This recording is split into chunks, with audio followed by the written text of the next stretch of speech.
దేవుణ్ణి అడగాలి. ఆహారం అంటున్నారు.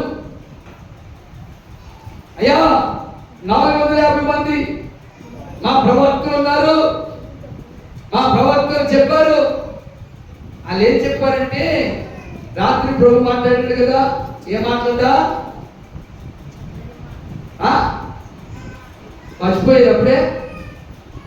కొలస్సీయులకు రాసిన పత్రిక 2వ అధ్యాయం 4వ వచనం, చక్కని మాటల చేత ఎవరు అది జాగ్రత్తగా చూసుకోమని చెప్తున్నారు. చక్కని మాటల చేత మిమ్మల్ని మోసపరచకుండా, చక్కని మాటలతో మిమ్మల్ని మోసపరుస్తాడు. ఎవడే ఏమాటదా? చక్కని మాటలతో. మాస్టర్ గారు రాసి వేసుకుని వచ్చేవాడు. అప్పుడు నేను నా చర్చిలో ఉండేవాడిని. మీకు లోన్ ఇస్తాం, మీకు బియ్యం ఇస్తాం, మీకు మంచి నూనె ఇస్తాం, మీకు గోధుమలు ఇస్తాం. మీ అయ్యా నాకు బాగా తెలుసు, సన్నగా ఉంటాడు, పక్కగా ఉంటాడు, ఆయన పేరు రాజు, నా పేరు రాజు అని చెప్తే వీళ్ళంటే క్రిస్మస్ పండుగకి కార్యక్రమకుండా ఆడికెట్టారు. క్రిస్మస్ పండుగ వచ్చిందమ్మా కార్యక్రమం ఎవరు వల్ల ఆడికెట్టారు. కట్టి కట్టి కూతురి పేరు, కొడుకు పేరు, కోడల పేరు, ఆ పేరు, ఆయన పేరు, ఎన్ని పేరు కట్టారు ఆశతో పోయాడు. మళ్ళా ఏం చెప్పాడు చక్కని మాటతో? అమ్మా మా విజయవాడ పట్టణంలో టెలిఫోన్ వర్క్ చేస్తున్నారు, ఫోను ఒక వారం రోజులకు పనిచేయదు. చూడండి చక్కని మాట, వారం రోజులకు పనిచేయదు. మీరేమనుకోవద్దు, తక్కువ పొట్లు వచ్చేస్తాయి, మీకు గోధులు ఇచ్చేస్తాం, మంచి నూనె ఇచ్చేస్తాం, బట్టలు ఇచ్చేస్తాం, బియ్యం ఇచ్చేస్తాం అని కట్టేసారండి. నాకు తెలియదు. మళ్ళా వారు వచ్చేటప్పటికి, అయ్యగారు మీరు తెలుసారు కదా, ఎవరు చెప్పండి కన్నా, మీరు తెలుసా అయ్యగారు పక్కకుంటారు పడుకుంటారు అంటే పక్కన ఉండేవాడికి ఎవరేడా? ఈ చర్చి పాస్టర్ ఎవరు పక్కన అనుకుంటాడు, రాజుగారు చెప్పుకుంటారు. అలా పేరు పట్టుకుని వచ్చాడు. ఎలా ఉంటాడని అడిగాడు, సన్నకుంటాడు పక్కన చెప్పాడు. వాడితే మరి చెప్తే నాకు తెలుసంటే మీరు తెలిసింది కట్టామని అంటారు. వాళ్ళని అంటూ చూడండి, నన్ను ఎలా మధ్యలో పెడతారు చూసారా? మీరు తెలుసు అన్నానండి, మీరు ఫ్రెండ్ అన్నారండి, అందుకే కట్టండి. నన్ను కట్టమంటావు వింటాను నేను. వాళ్ళు చూశారు ఫోన్ లేదు ఏమి లేదు, మళ్ళా చూశారు ఫోన్ లేదు ఏమి లేదు. ఏ కోసం నేను సింగనగర్ వెళ్ళా, సింగనగర్ చెప్పారు. సింగనగర్లో బాగా టెలిఫోన్ అన్ని పని చేయట్లేదు ఏమి లేదు. అలా ఎంతో మోసం అండి, ఎంతో మోసం. ఇమ్మో అనే సంవత్సరం వచ్చింది, హాస్టల్ అందరూ మోసపోయారు. పెట్రోల్ కూడా అయితే గారు 2 గొల్లు పనిచేయి, 2 గొల్లు లేవు, కుటుంబ దొరికినవారు చక్కగా మాత్రం చెప్తారు. మంచిది అడిగారు, రాకడ గురించి చక్కగా వివరిస్తారు.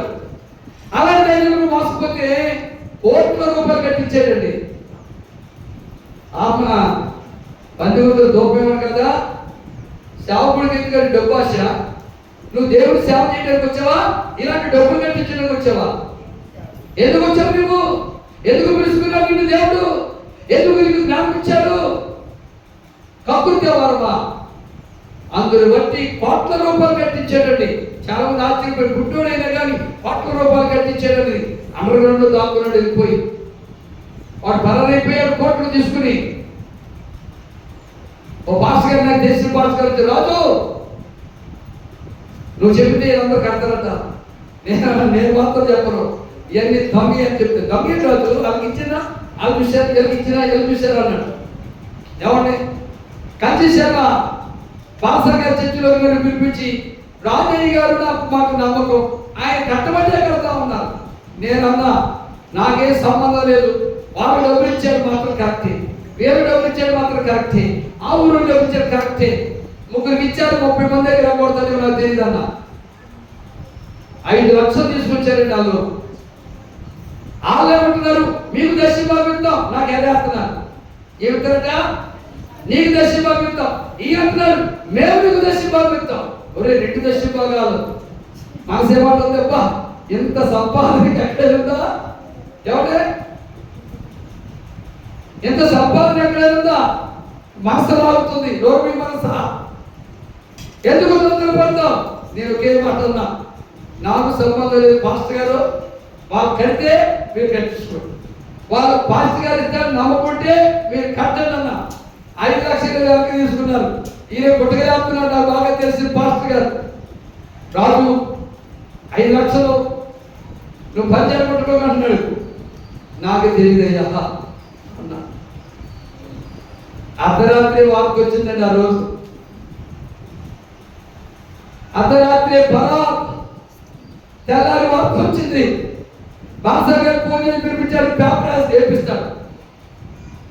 ఒరే అబ్బాయి రావాలి, ఏం పిలిపించే పేరైతే నువ్వు అంత అదృష్టవంతుడు రా, లేకపోతే 5 లక్షలు నీ పేరు పడి ఏమైందయ్యా అంటే ఇది వచ్చి కాపు చదివించాడు. నాకు ఆ సంతృప్తి లేదండి.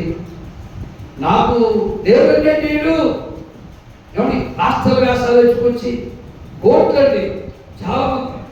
ఇక మాస్టర్ గారు తీసుకెళ్ళారండి, జైల్లో వేసారండి, అండర్వేర్తో కూర్చోబెట్టారు. ఒకరికి వచ్చిందా లేదా? ఒకరికి వచ్చిందా లేదా? భక్తిహీనులకు సహాయం చేయడానికి వెళ్ళకూడదు. మీరు కూడా జాగ్రత్త.